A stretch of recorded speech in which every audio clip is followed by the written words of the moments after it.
स्थानिक गुन्हे अन्वेषण विभाग आणि पुणे ग्रामीण पोलीस यांनी संयुक्त कारवाई करून महादेव बुक आणि लोटस 365 या ऑनलाईन बेटिंग गेम प्रकरणात धक्कादायक माहिती समोर आली।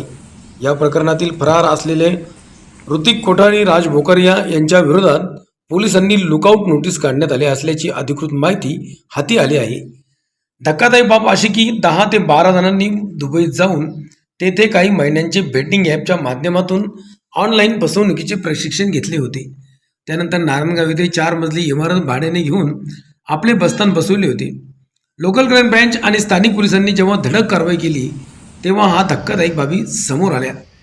या कारवाईत महादेव बुक व लोटस 365 या बेटिंग ॲप रॅकेटचा छडा पोलिसांनी तर लावलाच, बेटिंग गेम खेळणाऱ्या 99 सट्टेबाजांना पोलिसांनी आरोपी केले। मुख्य सूत्रधार राज भोकरिया जुन्नर, ऋतिक सुरेश कोठारी वय 24 वर्ष राहणार नारायणगाव, सिकंदर मिरजकर पठाण राहणार जुन्नर हे फरार आहेत। पुणे ग्रामीण पोलीस व लोकल क्राईम ब्रँच यांनी केलेल्या चौकशीत धक्कादायक माहिती उघड झाली आहे।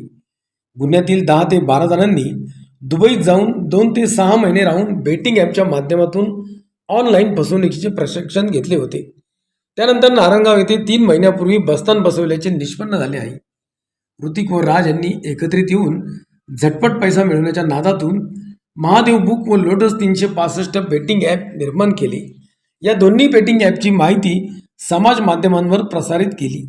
त्यानंतर वेगवेगळ्या खेळांची एक लिंक देखील त्यांनी प्रसारित केली, जेणेकरून लिंक ओपन केल्यानंतर त्यावर मेसेज केल्यास संबंधित व्यक्तीला वेगवेगळे पैसे कमवता येणाऱ्या खेळांची माहिती असलेली योजनेची लिंक पाठवली जात असे।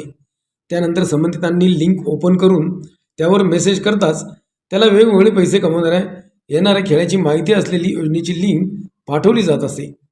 त्यानंतर संबंधित व्यक्तीने स्कीम निवडून खेळल्यास त्याला दुप्पट तिप्पट परतावा दिला जाईल असे आमिष दाखवले जात असे।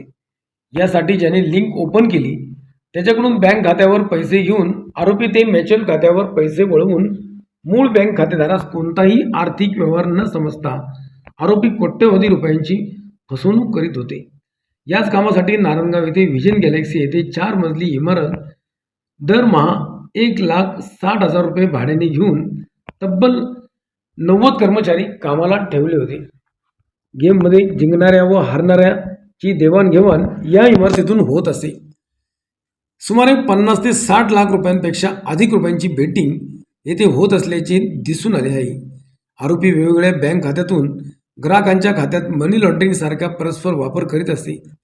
म्युच्युअल खाते असलेली 452 पासबुक पोलिसांनी जप्त केले असून लॅपटॉप, मोबाईल, DVR असा एकूण 62,74,500 रुपयांचा मुद्देमाल हस्तगत केल्याची अधिकृत माहिती पुणे जिल्हा ग्रामीण पोलीस अधीक्षक पंकज देशमुख यांनी पत्रकारांना दिली।